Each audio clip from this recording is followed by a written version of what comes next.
மகாநதி அடுத்த வர எபிசோடில் பார்த்திங்க அப்படின்னா எல்லாரும் தீபாவளிக்கு சந்தோஷமாக பார்த்திங்க அப்படின்னா பட்டாசு வெடித்து கொண்டாடிட்டு இருக்காங்க. அங்கே பார்த்திங்க அப்படின்னா காவேரியோட ஃபேமிலி விஜயோட ஃபேமிலி 2 பேருமே பார்த்திங்க அப்படின்னா தாத்தா பாட்டி வீட்டுக்கு வந்திருக்காங்க. அங்கே வந்து எல்லாரும் சந்தோஷமாக தீபாவளிக்கு பட்டாசு வெடித்து கொண்டாடிட்டு இருக்காங்க.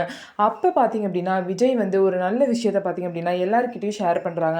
இந்த வீடை வந்து நீங்கள் விற்கிறதா முடிவு பண்ணிட்டீங்க, அது அப்படியே இருக்கட்டும்.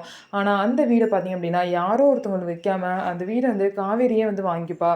காவேரி பேரில் தான் அந்த வீடு மாறப்போகுது. ஆனால் அந்த வீட்டில் உள்ள உரிமை வந்து அப்படியே தான் இருக்கும். பேர் மட்டும் தான் மாறப்போகுது. மற்றபடி நீங்கள் எப்போ வேணாலும் அந்த வீட்டுக்கு வந்து வந்துட்டு போகலாம். அது உங்கள் வீடு மாதிரி தான் அப்படின்னு சொல்லிட்டு விஜய் வந்து கங்கா, யமுனா அப்புறம் எல்லாருக்கிட்டையுமே சொல்கிறாங்க. உடனே சாரதாமா பார்த்தீங்க அப்படின்னா காவேரி இந்த வீட்டை வாங்க போகிறான்னா எனக்கும் சந்தோஷம் தான் அப்படின்னு சொல்லிட்டு அவங்களும் சொல்கிறாங்க. ஆனால் கங்கா பார்த்தீங்க அப்படின்னா எங்களுக்கு இந்த வீடை உங்களுக்கு கொடுக்குறதுல சுத்தமாக எனக்கு சம்மந்தமே இல்லை அப்படின்னு சொல்லிட்டு கங்கா சொல்கிறாங்க. ஸோ இதுக்கப்புறம் என்ன நடக்க போகுது? கங்கா வந்து வீட்டை விற்கணும்னு நினைக்கிறாங்க. ஆனால் அதே வீட்டை காவேரி வாங்கணும்னு நினச்சா அதை வந்து விட மாட்டாங்க. கங்கா வந்து ஏன் இப்படி பண்ணுறாங்க அப்படின்னா கங்கா வந்து காவேரி மேலே ரொம்பவே பொறாமப்படுறாங்க. அவ்வளோ பெரிய வீடை வந்து அவளுக்கு மட்டும் சொந்தமாக போகுது அப்படிங்கிற பொறாமையில தான் பார்த்திங்க அப்படின்னா கங்கா வந்து இந்த வீட்டை வந்து விட்டு கொடுக்க மாட்டாங்க. ஸோ இதுக்கப்புறம் என்ன நடக்க போகுது அப்படின்னு சொல்லிட்டு நம்ம வெயிட் பண்ணி பார்ப்போம்.